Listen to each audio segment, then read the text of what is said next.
My name is Lieutenant Colonel Grace Halberg. At 38, I stood in my childhood home in Annapolis, an unwelcome ghost at a party honoring the man who stole my victory, my brother. My smile was a ceasefire, a calculated pause before the real battle began. Then my stepmother, Deborah, cornered me, her voice a silken blade. "Grace, darling, you're not trying to steal his thunder with that uniform, are you?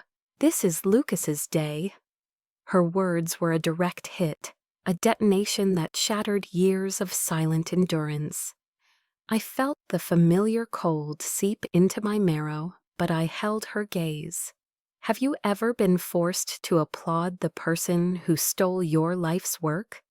They mistook my silence for surrender. They were about to learn that the most dangerous weapon is a woman with nothing left to lose.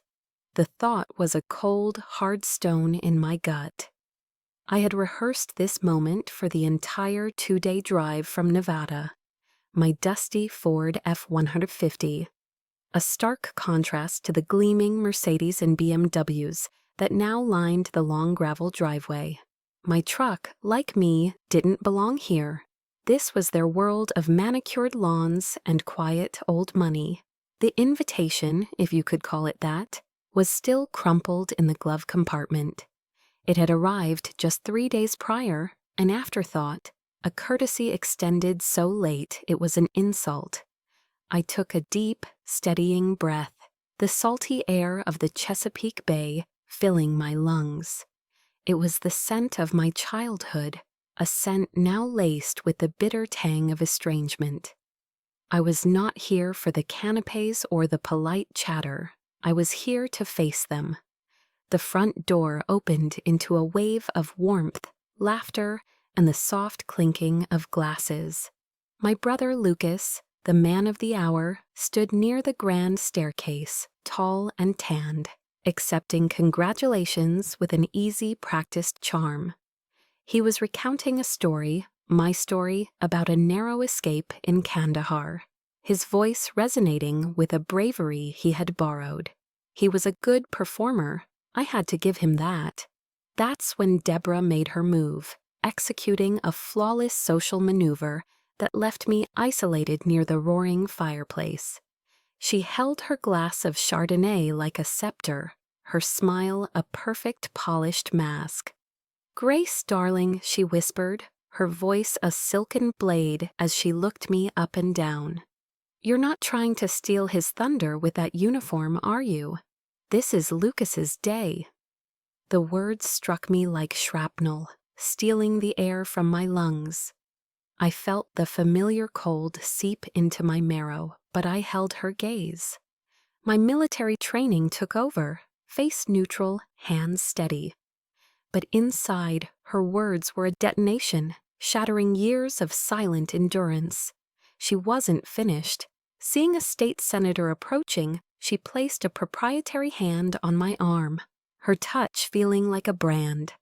"Senator, you know my stepdaughter, Grace," she said, her tone dripping with false concern. "She does paperwork for the Army out in Nevada. We're so glad she has such a safe job. We're always worrying about her." Paperwork. She had reduced my command, my strategies, the lives I was responsible for, to paperwork. She painted me as a fragile thing they needed to worry about, while Lucas was the hero. The senator gave me a polite, dismissive nod and turned his attention back to her, leaving me standing in the shadow they had so expertly cast. I didn't exist as a soldier, only as a footnote to my brother's story. My eyes scanned the room, searching for my father. I found him holding court by the liquor cabinet, laughing with a retired general. His name was Donald Halberg, and he was the architect of this fiction. As he spoke, he gestured proudly towards Lucas. His eyes swept across the room and passed right over me, not with malice, but with an indifference that was somehow worse. It was as if I were a piece of furniture, a part of the scenery. Then I saw it. On the heavy oak mantelpiece, pride of place, was a large, ornate silver frame. It was a photograph of Lucas and me from my last tour in Afghanistan, both of us in full desert combat gear, squinting against the harsh sun. Or it was a picture of us. My stomach dropped. The photo had been brutally cropped, excising me almost completely, leaving only the edge of my sleeve and a sliver of my shoulder pressed against my brother's side. I was a phantom limb, a remnant they had been too lazy to edit out completely. Below the image, a newly polished brass plaque was affixed to the frame. The engraved words burned themselves into my retinas. Captain Lucas Halberg, architect of Operation Resolute Spear. My blood ran cold. The low hum of the party faded into a distant roar. This wasn't an oversight. This wasn't forgetfulness. This was a deliberate act of erasure. They hadn't just ignored my achievements. They had stolen them, retitled them, and mounted them on the wall for all to admire. They had taken my history, the history I had written in dust and sweat and blood, and signed my brother's name to it. That photograph on the mantel wasn't the first time I'd been cut from the frame. In my memory, the edits were just less literal, the excisions carved into moments that should have been my own. Standing there amidst the clinking glasses and forced laughter, the noise of the party faded and the past rolled in like a heavy fog off the Chesapeake. I was transported back to a blazing June day at West Point, the sun beating down on the perfect green of the parade grounds, making the polished brass on our uniforms almost too bright to look at. It was graduation day. 4 years of relentless discipline, of 4 a.m. wake-up calls, of pushing my body and mind to their absolute limits had led to this single, triumphant moment. Dressed in the iconic gray and white, my white gloves crisp and clean, I stood in formation, my gaze sweeping across the sea of cheering families in the bleachers. I searched for them, a desperate childish hope flickering in my chest. I saw my classmates being lifted onto their fathers' shoulders, their mothers weeping with unrestrained joy. I saw siblings holding up handmade signs with goofy, loving insults. I saw nothing for me. The space where my family should have been was a gaping, empty void. My father had called the night before, his voice smooth and professional, as if he were addressing a subordinate. Informed me of an unavoidable client meeting. He said he was proud, of course, but business was business. The words were hollow, a pre-written script he'd likely used before. My stepmother, Deborah, hadn't even bothered with a call. A garish bouquet of white lilies, a flower I've been allergic to since childhood, a fact she surely knew, had arrived at my barracks with a card. Her signature was on it, but the message, a generic "so proud of you," felt like it was written by an assistant. Later, a voicemail would arrive, her voice smooth and impersonal, wishing me well as if I'd just passed a driving test. And Lucas, my brother, my fellow soldier, sent a text. It contained a single solitary word. Congrats. I stood there, a statue in the middle of a celebration, the weight of my diploma feeling impossibly heavy in my hand. The overwhelming sense of accomplishment I had anticipated, the feeling I had dreamed of for 4 years, dissolved into a hollow ache. It was the first and perhaps deepest cut, the stinging realization that the crowning achievement of my life was to my own family an inconvenience, an event not worth changing their schedule for, an accomplishment not worthy of their presence. The memory shifted, the summer heat replaced by the stifling warmth of a Christmas years later.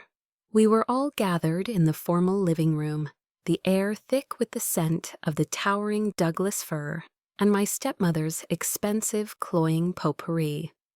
A fire crackled in the hearth, casting a warm glow on the perfectly wrapped presents.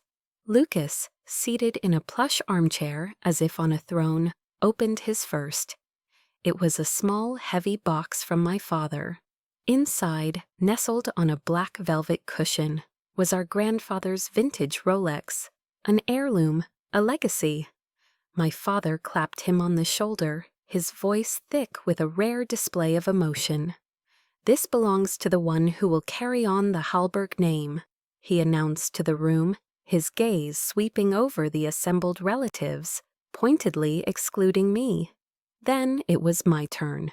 Deborah handed me a thin, crisp envelope, a bright red symbol of holiday cheer that felt like a mockery. My name was written on the front in her perfect looping script. I opened it.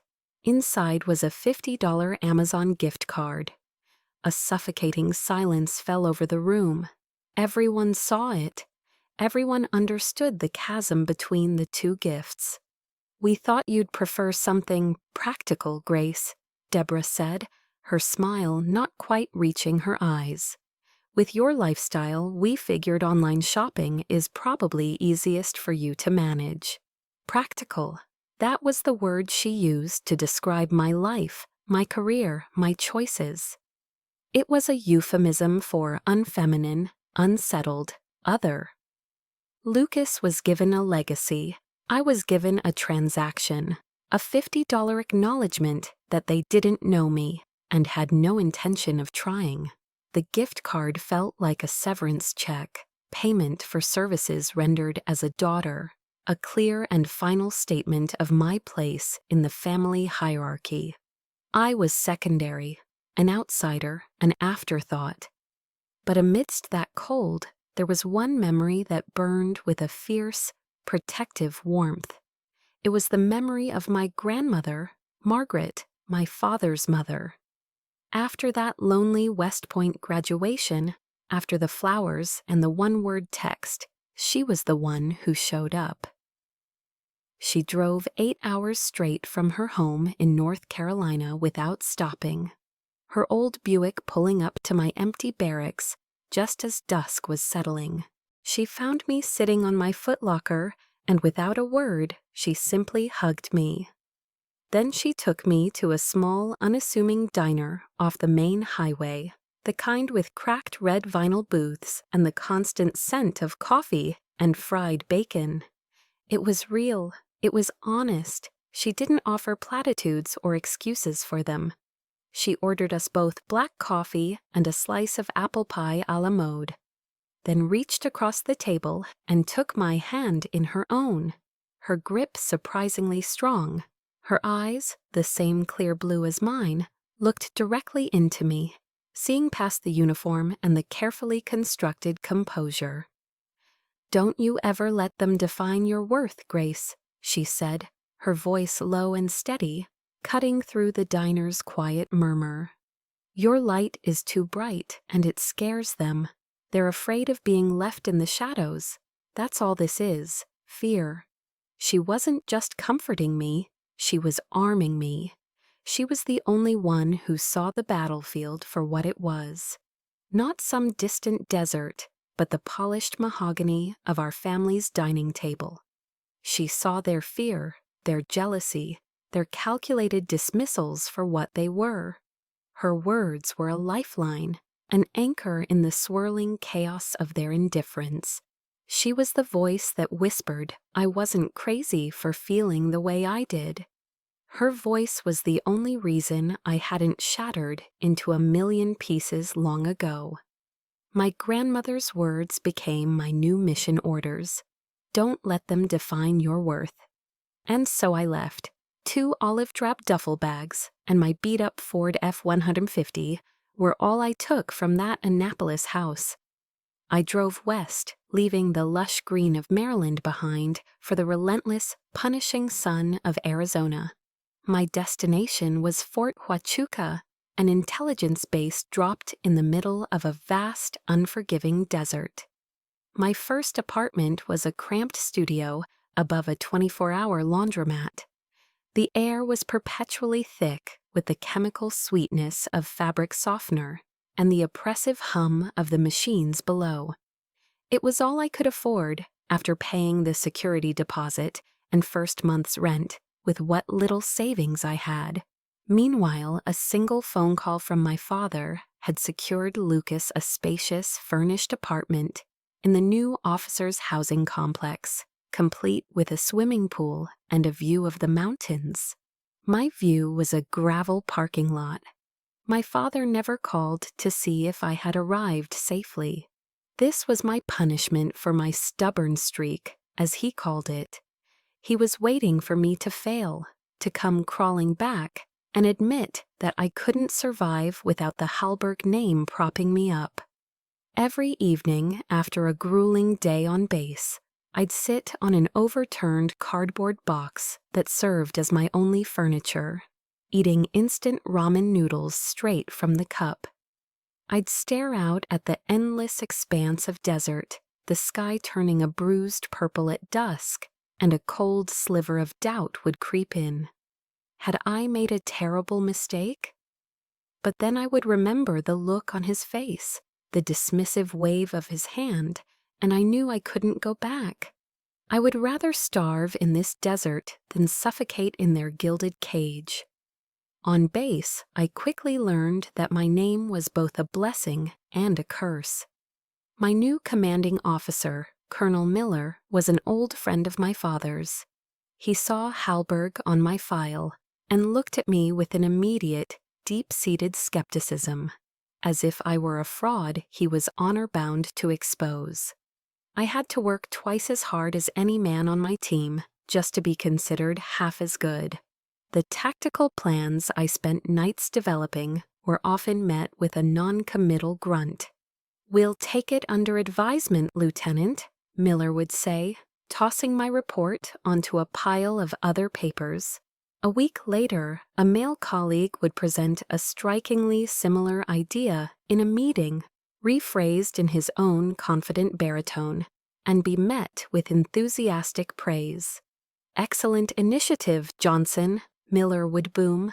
I learned to work in silence. I stopped offering my best ideas in open forums. Instead, I poured them into my official reports, creating a meticulous paper trail. I volunteered for the assignments no one else wanted. The graveyard shift analyzing drone surveillance footage until my eyes burned. Holiday duty inventory checks in sweltering warehouses. My meals became whatever I could eat at my desk, a Cliff Bar and bitter black coffee from the break room pot. I did not complain. I channeled the resentment, the stinging injustice, and turned it into fuel. I would make myself so undeniably excellent that they could no longer ignore me. One night, I was pushing my 36th consecutive hour awake, deep diving into encrypted enemy communications for a critical report. My world had shrunk to the green glow of the monitor. Exhaustion was a physical weight pressing down on me. As I reached for my coffee mug, my hand trembled and the scalding liquid sloshed over my wrist. A searing pain shot up my arm, but there was no time to react. I gasped, swore under my breath, and wrapped my hand in a wad of rough paper towels from the dispenser. Then I turned back to the screen. The report was more important than the pain. The next morning, I placed the finished report on Miller's desk. He glanced at it, then at me, his eyes empty of acknowledgement. "All right, Halberg, leave it there," was all he said. No thank you, no recognition of the work. That night, back in my sweltering apartment, the constant hum of the dryers below felt like a taunt. I unwrapped the paper towels. A nasty weeping blister had formed across my wrist. And in the stark silence of that room, I finally broke. The tears weren't for the searing pain of the burn. They were for the profound, crushing loneliness. There was no one to call, no one to bring me an ice pack, no one to tell me it would be okay. The blister was a perfect, painful symbol of my new reality. On this road, I was utterly alone, every wound, big or small, I would have to heal myself. After a night spent in the depths of a lonely despair, the desert sun felt unusually harsh the next morning. I was in the main conference room before dawn, the silence of the base a stark contrast to the turmoil in my mind. I focused on my work, letting the complex data on the screen be my refuge. The first person to break through the wall I had built around myself was the one I least expected. He wasn't a friend of my father's. He wasn't part of the old boys network. He was Brigadier General Rowe, a second-generation Korean American, with kind, intelligent eyes and a reputation for being tough but fair. He walked into the room at 0500 hours, saw me hunched over my laptop, and instead of walking past, he paused. A few minutes later, he returned and placed a steaming ceramic mug on the table beside me. The warmth seeped through the porcelain into my cold hands. "Lieutenant," he said, his voice quiet but clear. "I read your analysis of the enemy supply routes last night. It was brilliant. You saw a pattern that my entire team missed." I looked up, stunned into silence. For months, my work had been either ignored or stolen. To have it not only seen, but understood and praised, by a general no less, felt surreal. That simple mug of black coffee, offered without fanfare or expectation, held more warmth and genuine respect than every hollow compliment my family had ever given me. I could only manage a choked, "Thank you, sir." From that day forward, General Rowe became a quiet mentor. He didn't make a show of it, but he started including me in high-level briefings. He would specifically ask for my opinion, forcing the other officers in the room to listen. He was giving me a platform not because of my last name, but in spite of it. He was the first ray of light. The second came on a lonely Thursday in November. It was Thanksgiving Day, a holiday I had come to dread. Back home, it was a grand affair, filled with people I barely knew, and the suffocating pressure of my family's expectations. Here, it was just another day. I had already resigned myself to a dinner of a frozen Stuffer's lasagna and the silence of my apartment. Then there was a knock on my door. It was Master Sergeant Maria Torres, a sharp, no-nonsense NCO from my unit, a formidable woman I respected immensely. She stood there in civilian clothes, a colorful apron tied around her waist. "Lieutenant Colonel," she said, her tone leaving no room for argument. "My husband made way too much turkey. You're not spending the holiday alone. Get your coat." I started to protest, to say I was fine, that I had work to do. But she just shook her head, a small, genuine smile on her face. "That wasn't a request, ma'am." I let her lead me to her small, tidy home on the other side of the base. The moment I stepped inside, I was enveloped by the sounds and smells I didn't realize I had been starving for. The chaotic laughter of her 3 children, the savory aroma of roasting turkey and stuffing, and the sweet, spicy scent of pumpkin pie cooling on the counter. Her husband, a kind-faced civilian contractor, shook my hand warmly. Their kids showed me their Lego creations. They didn't ask about my family or my past. They just pulled up a chair for me at their crowded table, passed me the mashed potatoes, and included me. As I sat there listening to them argue good-naturedly over the best part of the Macy's parade, a warmth spread through my chest that had nothing to do with the food. For the first time in years, I felt what a family was supposed to feel like on Thanksgiving. Slowly, almost without me noticing, a new kind of family began to form around me. It wasn't one of blood, but of shared purpose and mutual respect. It was General Rowe, who saw my mind. It was Maria, who saw my loneliness. It was a handful of other soldiers on my team who had seen my work ethic and had come to trust my judgment. They were the ones who stayed late with me, who brought me food when I forgot to eat, who listened when the pressure became too much. One Friday night, after a particularly grueling 2-week field exercise, we all ended up at a local dive bar just off base. The kind of place with sticky floors, a jukebox playing classic rock, and cheap pitchers of beer. We were all exhausted, grimy but relieved. We sat around a rickety table, devouring baskets of spicy buffalo wings and greasy onion rings. General Rowe raised his plastic cup of beer. The noisy bar seemed to quiet down around our table. "To the brains of the operation," he said, looking directly at me. And all at once, every single person at that table, officers and enlisted alike, raised their cups and glasses towards me. "To Grace!" someone shouted. "Hooah!" another one yelled. They clinked their cups against mine. In that moment, surrounded by the smell of stale beer and fried food, I felt more seen, more valued, more celebrated than I ever had in the perfect, pristine living room of my father's house.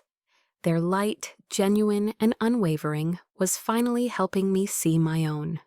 The warmth of that night at the bar, the feeling of camaraderie, and genuine respect felt like a lifetime ago, the moment my phone rang a week later.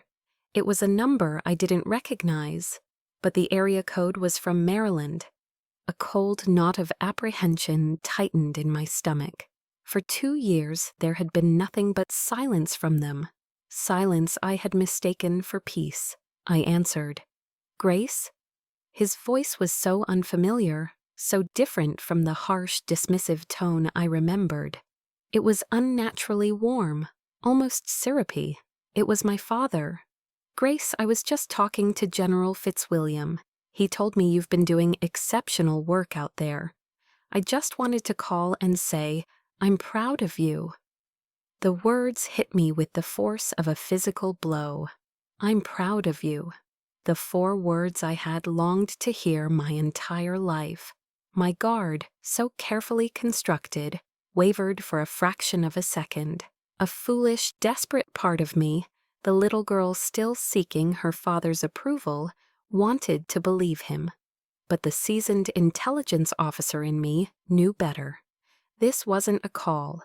It was an opening move in a strategic campaign. He didn't wait long to reveal his objective. "Listen, the reason I'm calling, Lucas is up for a major command position, a huge opportunity for him. But he needs a truly impressive strategic plan to seal the deal. The first person I thought of was you. Nobody in the family has a mind for this like you do, Grace." And there it was, the bait. The praise wasn't for me. It was a tool to get something from me. He wasn't proud of my success. He saw it as a resource to be exploited for my brother. The familiar, chilling disappointment washed over me, extinguishing the tiny flicker of hope. I told him I would think about it, my voice colder than I intended. The full court press began the next day. An email from Lucas appeared in my inbox. The subject line was simply, "Hey." Inside there was a vague 1-page outline of the mission parameters and a short message. "Hey Grace, Dad said you might help out with this. You know I'm not great with the fine details. Let me know what you come up with." L. Not a request, but an expectation, as if it were my duty to do his work for him, to once again be the ghostwriter of his success. The casual entitlement of it all made my jaw clench. Then came the call from Deborah. Her voice was a masterclass in emotional manipulation, laced with guilt and false urgency. "Grace, darling," she began, "your father told me about the wonderful opportunity for Lucas. This is so important for the family, you understand. A Halberg in a command position like that. It elevates us all. If you help him succeed, it reflects well on everyone." She paused, letting the implication hang in the air. This isn't the time to be selfish, dear. We all need to pull together. Selfish. The word was a calculated strike, designed to shame me into compliance. To deny their request would be framed as me actively sabotaging the family's future. They were packaging their blatant exploitation in the language of love and loyalty, twisting family duty into a weapon against me. They wanted me to step back into the shadows, to use my mind and my skills to ensure that Lucas, the golden child, could continue to shine.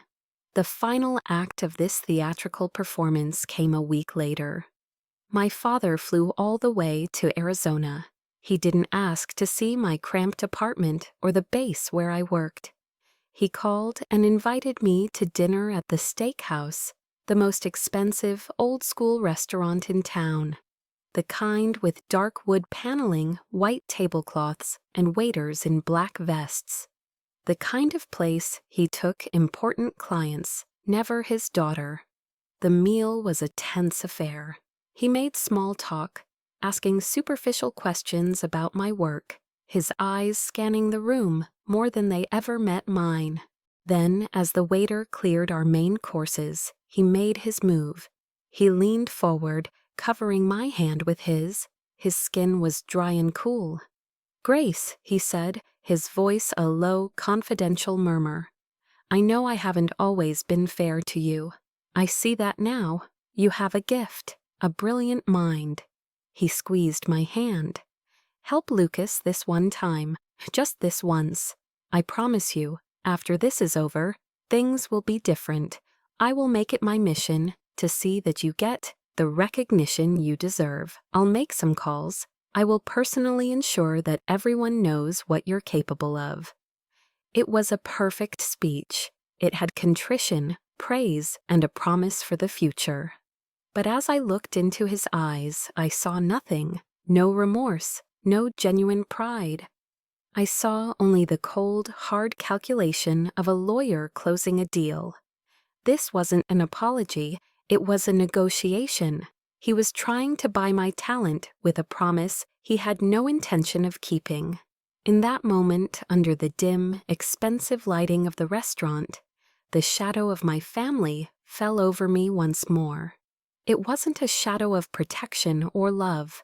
It was a suffocating darkness, one that threatened to extinguish the very light they now sought to use. After that dinner, I sent my father a polite, professionally worded email.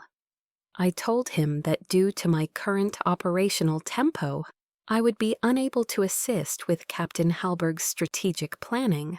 I used military jargon. I was firm, respectful, and final. I told him no. The retaliation was swifter and more brutal than I could have imagined. 3 weeks later, an anonymous email landed in my inbox. No subject, no sender I recognized, just a single ominous link. My training screamed at me not to click it, but a cold dread told me I had to. The link led to a well-respected military affairs blog, The Dispatch. The headline read, "Inside Operation Hawthorne: How One Captain's Bold Strategy Saved a Battalion." My breath caught in my throat. Operation Hawthorne. That was mine. A complex, high-stakes counterinsurgency mission I had commanded in a remote valley in Afghanistan a year ago. A mission that had been classified until recently. My mission. My hands trembled as I scrolled down. The article was detailed, quoting declassified reports about the audacious flanking maneuver, the precision drone strikes, the psychological warfare components. All the signature elements I had painstakingly designed and executed. It praised the commander's uncommon valor and strategic genius. My heart hammered against my ribs, a frantic, trapped bird. I scrolled faster, my eyes scanning for the name, for the official credit. And then I saw it. Under a subheading titled "The Commander," there was a picture of Lucas, smiling confidently in his dress uniform. The text read, "The mission was commanded by then Captain Lucas Halberg, whose leadership on the ground was instrumental to its success. It wasn't a mistake. It wasn't a typo. It was a lie, printed in black and white for the entire world to see. They hadn't just tried to steal my future. They had reached back in time and stolen my past. They had ripped a page out of my service record, a page written with the lives of my soldiers on the line, and pasted my brother's face over it. The rage was a physical thing, a hot, blinding surge that left me dizzy. I snatched my phone and dialed my father's number, my fingers clumsy with fury. He answered on the second ring, his voice calm and composed. "Why?" The word was torn from my throat, a ragged, strangled sound. I was beyond reason, beyond military composure.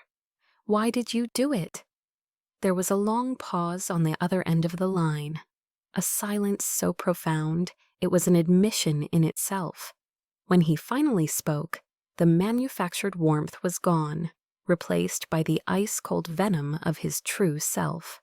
"Grace, be realistic," he said, his voice flat and devoid of emotion. Lucas's career needed this. It's a competitive world. His record needed a significant commendation to put him on the command track. "And what about my record?" I shouted, my voice cracking. "What about my career? It was my command." "Your record is fine," he said dismissively. "But let's be honest with ourselves. You're a woman in the Army. You've done well, exceptionally well, but there's a ceiling. You were never going to reach the top ranks. A man will, Lucas will. This was the best strategic move for the family. The best strategic move." The phone almost slipped from my grasp. It was worse than a lie. It was a justification, a philosophy. He wasn't just admitting to the theft. He was explaining its cold, hard logic. He was telling me that my gender was a permanent disqualifier, that my ambition, my talent, my sacrifices, they were all capped by an invisible barrier that made my accomplishments expendable and his son's potential limitless. He wasn't just stealing my victory, he was telling me I was unworthy of it in the first place. It was a slap in the face so profound, so utterly dismissive of my entire existence that it knocked the breath from my lungs. I hung up. I didn't slam the phone down. I simply let my hand fall away, the device clattering onto the cheap laminate floor. My legs wouldn't hold me. I began to pace the small confines of my apartment, back and forth, a caged animal.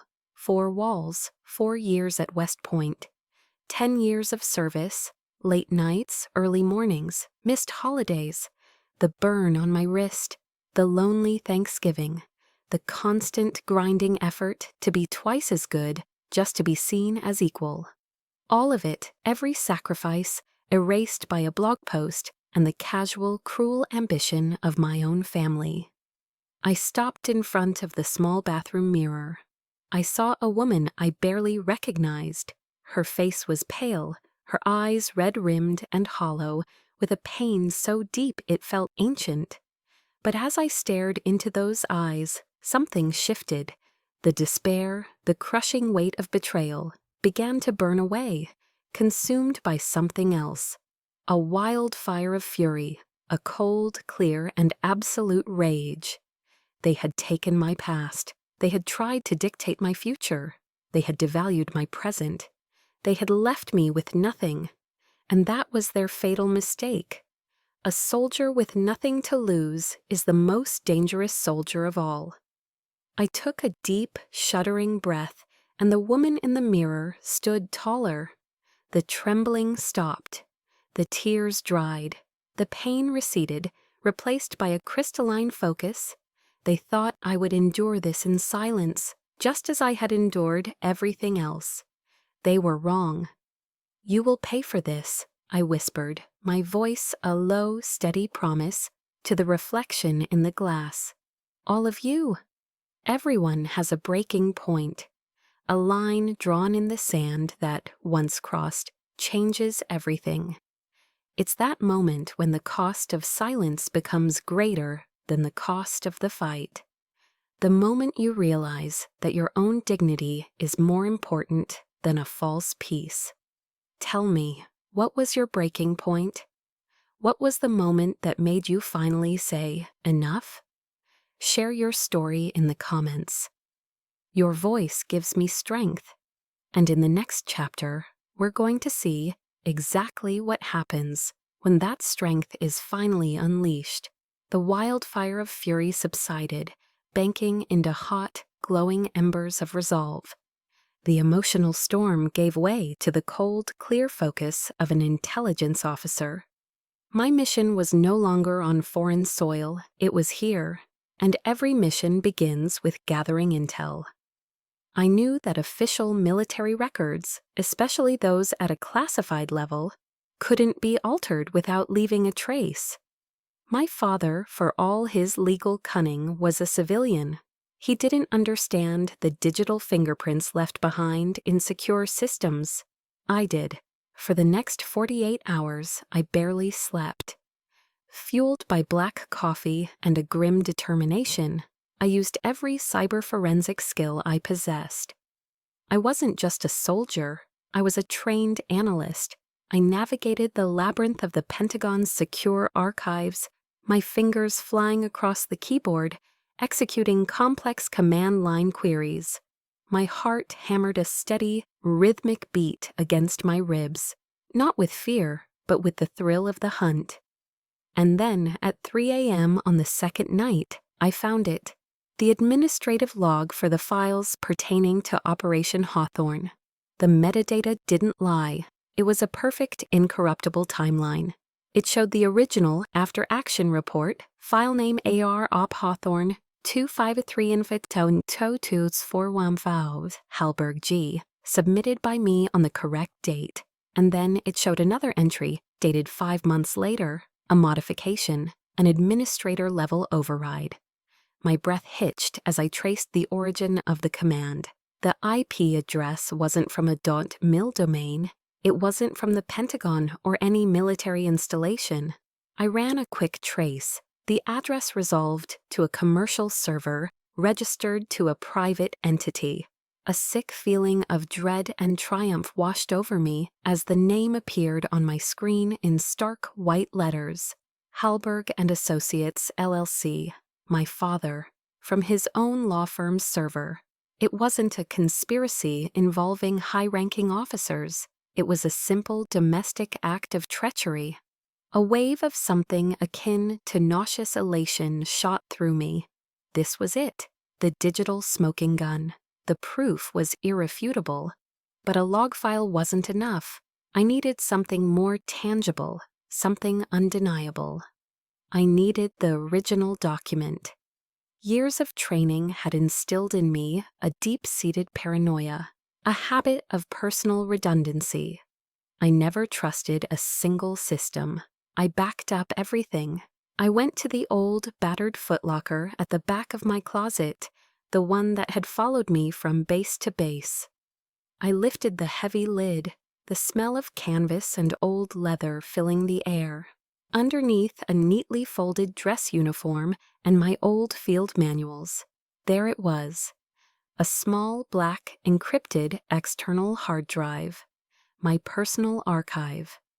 My hands were steady as I plugged it into my laptop. I typed in the long, complex passphrase, a combination of my grandmother's birthday and the coordinates of my first command post. The drive word to life. I navigated to the correct folder, and there, sitting untouched for over a year, was the file named exactly as it appeared in the original log. I clicked it open. My original report appeared on the screen, exactly as I had written it. My digital signature was at the bottom. My tactical maps, with my own handwriting in the margins, were all there. And most importantly, so was Appendix C, a detailed 12-page analysis of the last-minute flanking maneuver on the southern ridge, the decisive move that had broken the enemy's line and saved the entire battalion. The move Lucas didn't even know I had authorized until after it was over. I had my weapon. I immediately began creating multiple secure backups on different cloud servers on a new thumb drive.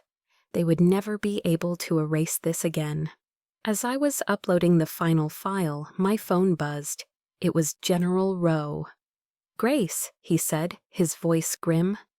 "I just read an article about Lucas being credited for Hawthorne. It's a load of bullshit, and you and I both know it. The entire 3rd Battalion knows who was on the radio that day. We know whose orders we were following." He paused. "I was there. I'll testify to it in a heartbeat. If you need a witness, you have one. I'll say it under oath in front of any board of inquiry." His words were the final piece of ammunition I needed. The confirmation that I wasn't fighting a ghost. I wasn't alone. I let out a slow breath I didn't realize I'd been holding. The cold resolve in my veins solidified into ice. "Thank you, General," I said, my voice eerily calm. "I appreciate that more than you know, but I don't think I'll need a courtroom." I paused, looking at the files arrayed on my screen, my arsenal. "I'll be settling this on a different kind of stage." The stage was set at West Point. The Eisenhower Hall Theater was packed with cadets in their full dress gray, decorated officers, influential alumni, and military press. The very air hummed with tradition and prestige. This was the place where I had graduated alone, an invisible woman in a sea of celebrated men. Today I would not be invisible. I arrived not as a guest, but as a commander entering a battlefield. This time I wasn't alone. My grandmother Margaret walked beside me, her posture regal, her presence an undeniable force. She wore a simple but elegant navy blue dress, a pearl necklace at her throat. She was my reinforcement. As expected, my name was not on the guest list at the main entrance. A young, nervous-looking captain stepped forward to block our path, clipboard in hand. "Ma'am, I don't seem to have your name here." Before I could speak, my grandmother met his gaze with an unblinking stare that could have frozen steel. "Captain," she said, her voice quiet, but carrying an authority that made him straighten his spine. "Look closely at the rank insignia on her shoulder. That is Lieutenant Colonel Grace Halberg. She has more right to be in this hall than anyone on your list. Now, are you going to step aside, or do we need to have a conversation with your commanding officer?" The young captain paled, stammered an apology, and practically tripped over himself to let us pass.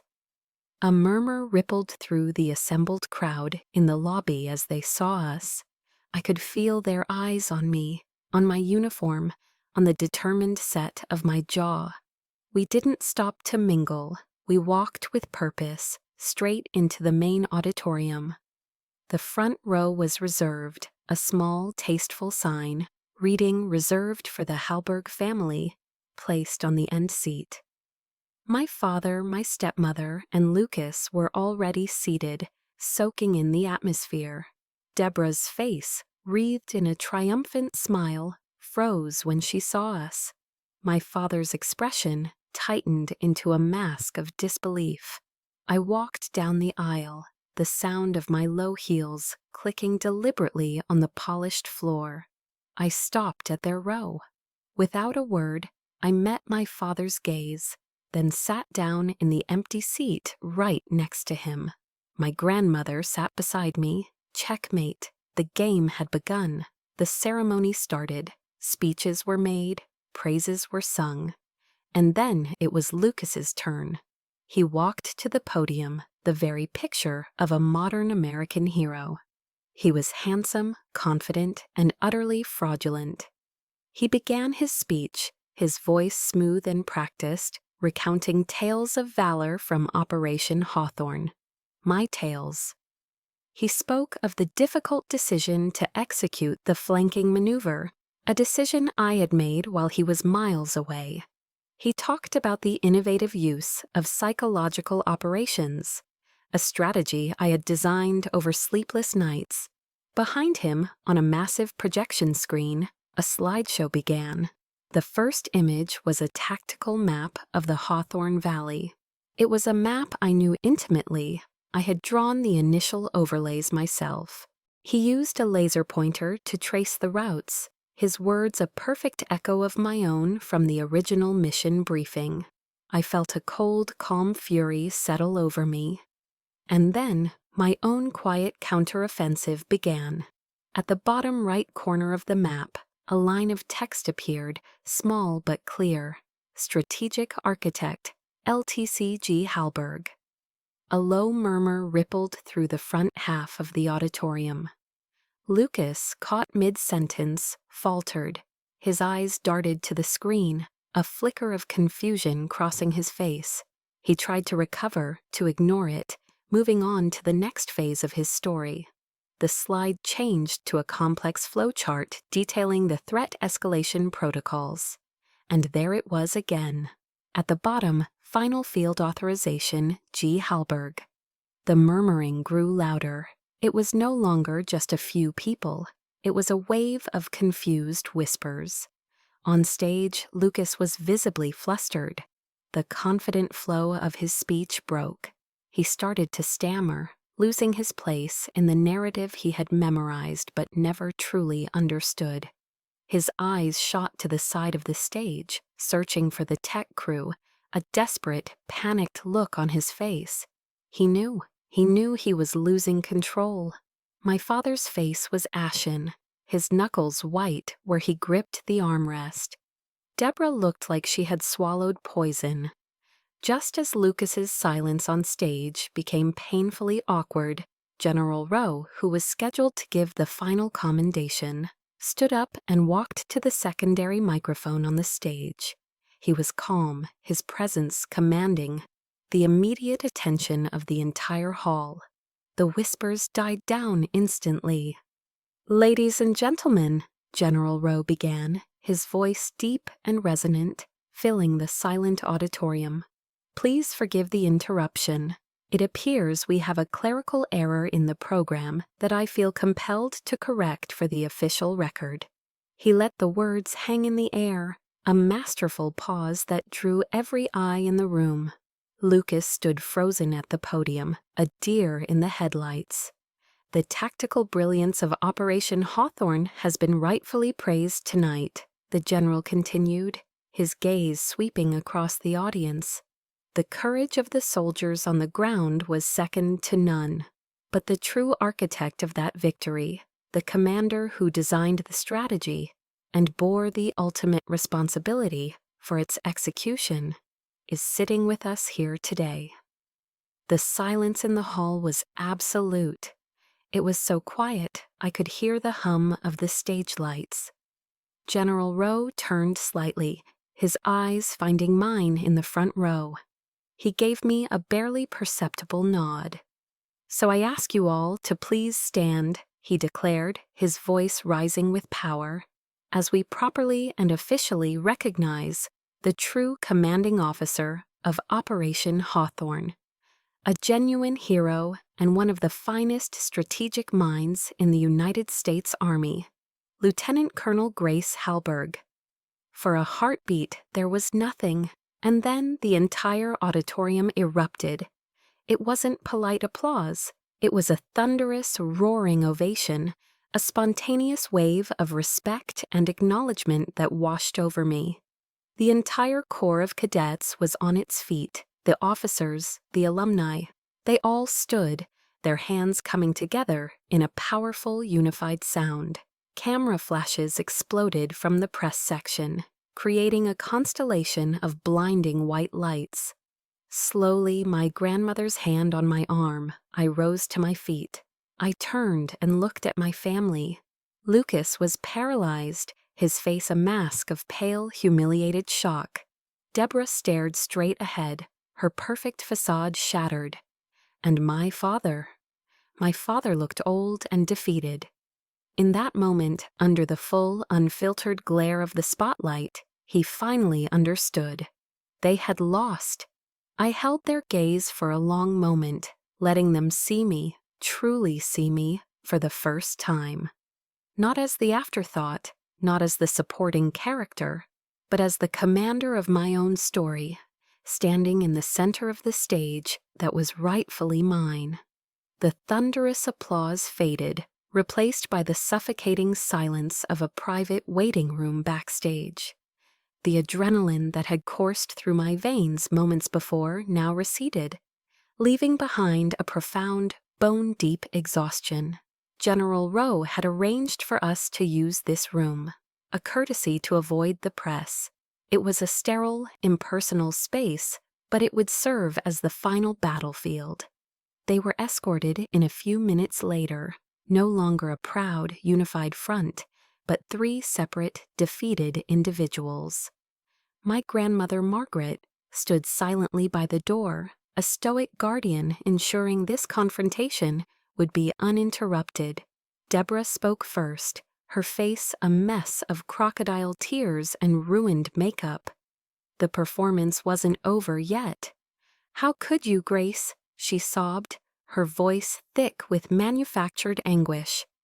"How could you do this to your family, in front of everyone? The humiliation." I looked at her, my expression unreadable. The emotional appeals that once worked on me were now useless. "Family?" I asked, my voice dangerously quiet. "Is that what we are? A family doesn't systematically erase one of its own to elevate another. A family doesn't commit fraud to protect a fragile ego." I slid a neatly printed copy of the server logs across the polished table. It landed in front of her with a soft, definitive sound. "This wasn't a mistake, Deborah. This was a conspiracy, and you were a part of it." Her crying stopped instantly. Her eyes darted to the paper, saw the name of my father's law firm, and her face went slack with genuine shock. She had no more lines in this play. My father stepped forward, his face a grim mask. He tried to reclaim control, falling back on the one thing he had left, bluster. "This is a disgrace," he hissed. "You have dishonored the Halberg name." A short, bitter laugh escaped my lips. "The Halberg name?" I met his furious gaze without flinching. "You talk about honor? Your honor died the day you decided my accomplishments were yours to give away.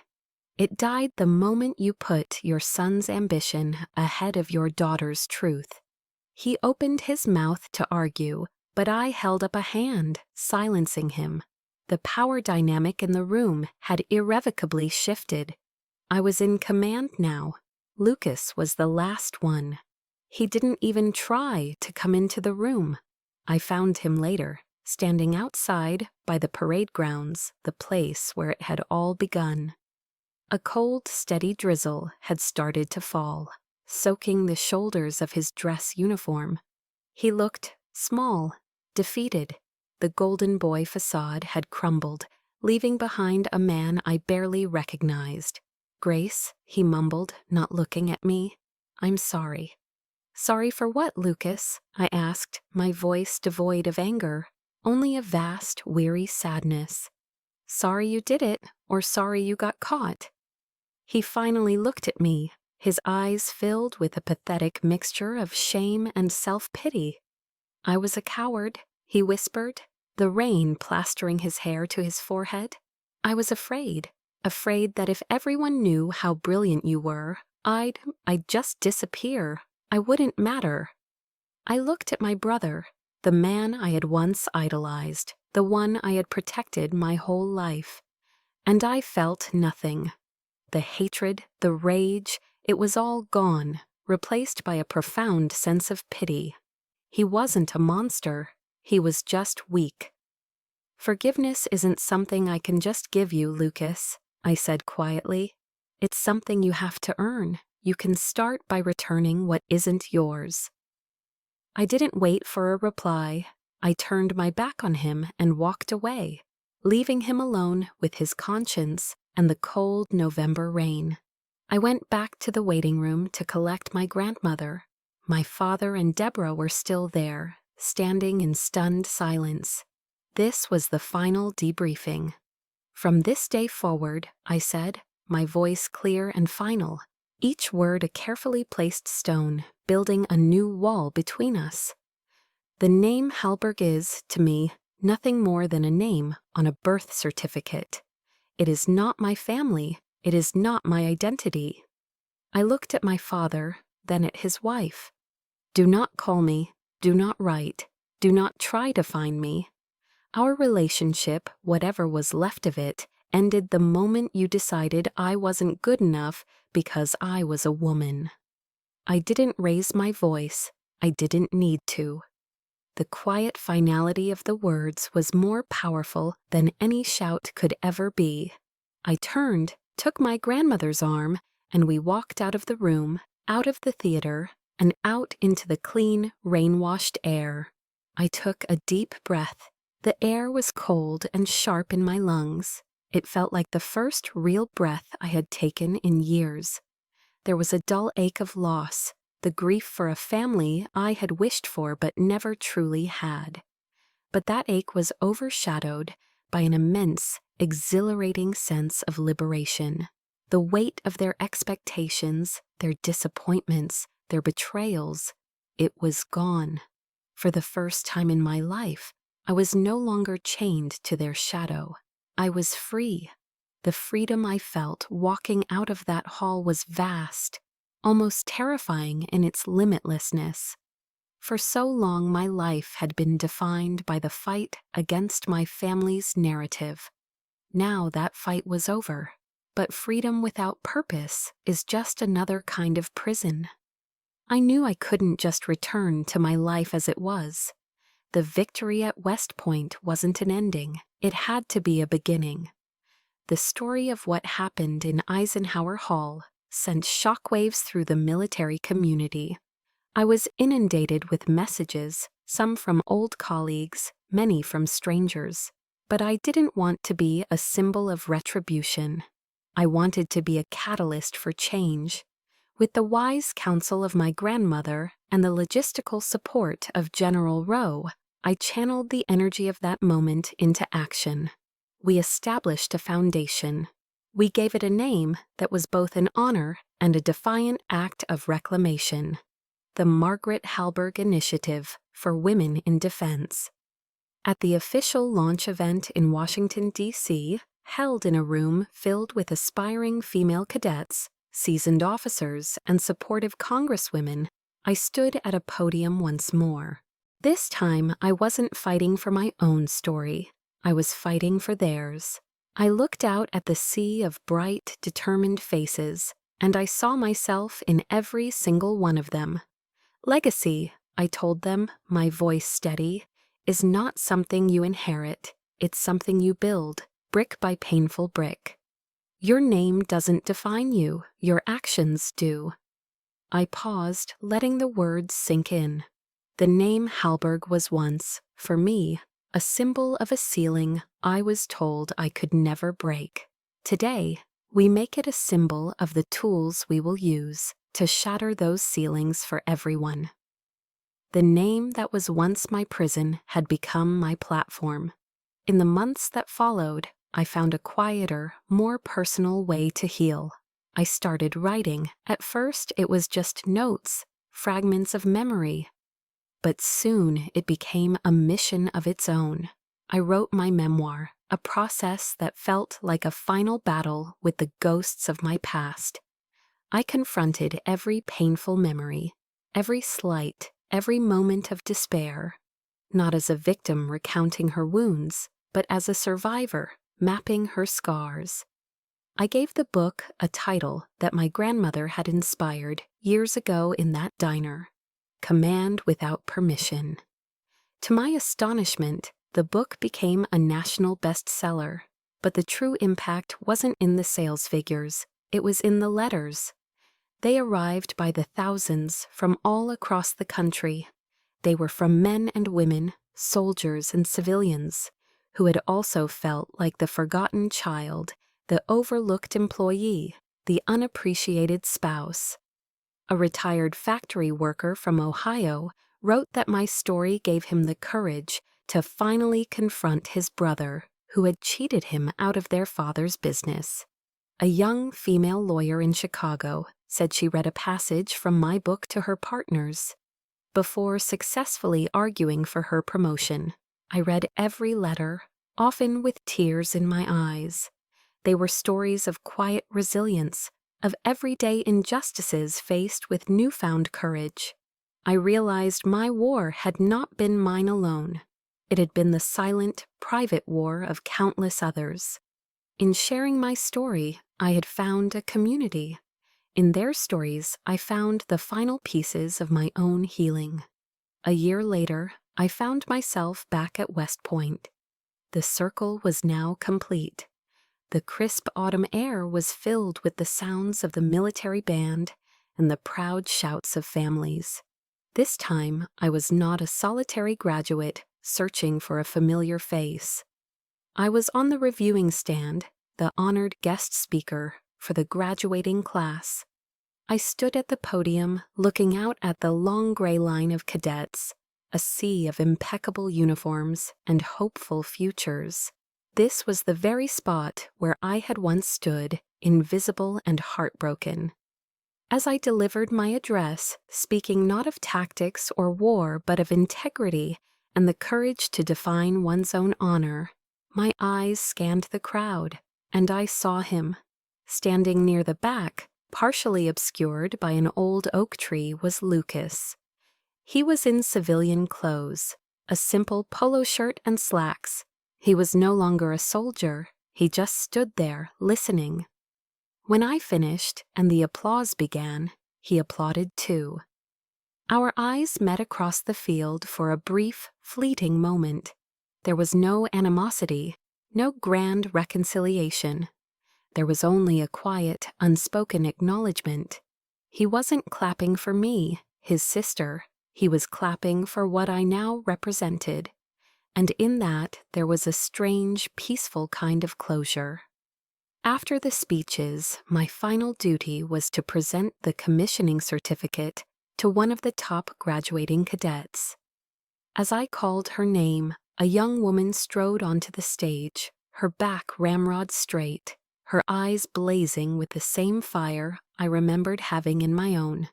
As I pinned the gold bars of a second lieutenant onto her uniform, I leaned in and whispered, "Never ask for permission to lead." She looked at me, a flash of understanding in her eyes, and a determined smile touched her lips. "No, ma'am," she said, "I won't."